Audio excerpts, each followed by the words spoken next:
Here then, ladies and gentlemen, are 8 reasons why Hindus are 8th class citizens in their own country. 7th reason. 7. Celebrating those who killed and converted millions of Hindus. To visit Nalanda, the ancient place of learning and arguably India's greatest cultural heritage, you need to board a train from Delhi and get down 50 miles from Patna at a place called Bakhtiarpur. From Bakhtiarpur, it is a brief and pleasant journey to Nalanda.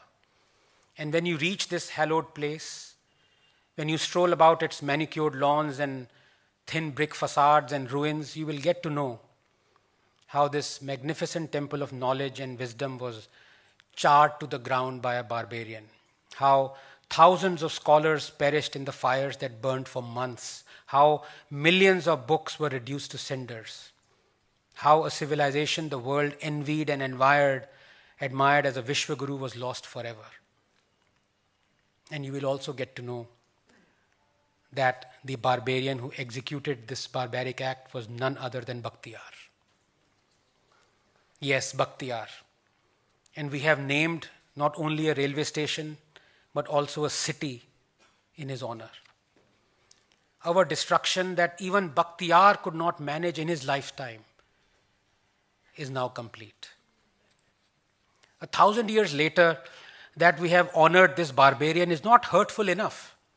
What hurts most is that unsatisfied and unsatiated with this hideous self-flagellation, we have endeavored to descend a step further into the dungeons of distorted history and peddled the narrative that Bakhtiyar did not even destroy or set fire to Nalanda. Instead, we have blamed a couple of Hindu beggars for burning down the great city of Nalanda. That's right.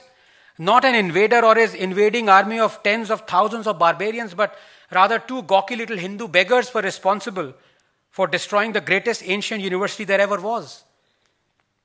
This is neither the time or place, and nor do I have the inclination to narrate to you in detail the sorry figments of the leftist historian D.N. Jha's lobotomized mind and its imaginings.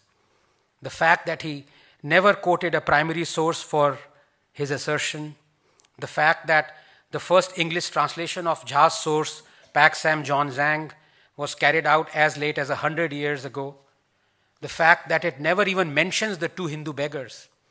But the fact remains that the Jhas have won this war of narratives because Bakhtiyar lives. For the sake of Islam, I became a wanderer. I battled infidels and the Hindus, and I was determined to become a martyr. Thanks be to Allah, I became a Ghazi. This is a direct quote of Babur from his Babarnama. There is a Babur Road in central Delhi, barely a mile from the Prime Minister's residence. Babur lives. Hindu gods and their idols are as dirty as they are ugly and horrible to look at. And witnessing the destruction of temple idols gives me so much joy. The man who said this was also the chief architect of the Goa Inquisition that led to the conversion, torture, and murder of thousands of Hindus. His name was Saint Francis Xavier. Every year, millions of Indians, including our Hindu nationalist Prime Minister Narendra Modi, venerate him. Saint Francis Xavier lives.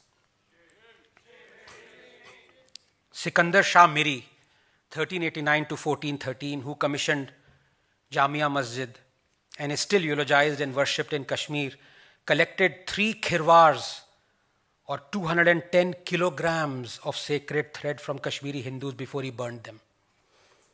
A single sacred thread weighs 7 grams. Again, I shall leave it to the mathematicians among you to calculate the sheer scale of this genocide. But Sikandar Shah Miri lives. I will raise these Ansagar Hindu temples to the ground. I have come to India to fight the holy war against the infidels, unquote. The man who said this was Khwaja Moinuddin Chishti, the Hanafi Sufi saint who fought alongside the demonic Muhammad Ghori and unsparingly converted Hindus. Every year, millions of Indians, including our Hindu nationalist Prime Minister, Narendra Modi offer a chadar at his mazar and venerate him. Moinuddin Chishti lives. We know more about the Mughals than our warriors. We know more about Mughals than we know about Shivaji and Rana Pratap and Prithviraj Chauhan. Why? Because history that is written by the victors is peddled by the vanquished. And we have been vanquished. This is a country where people still go and pray at the grave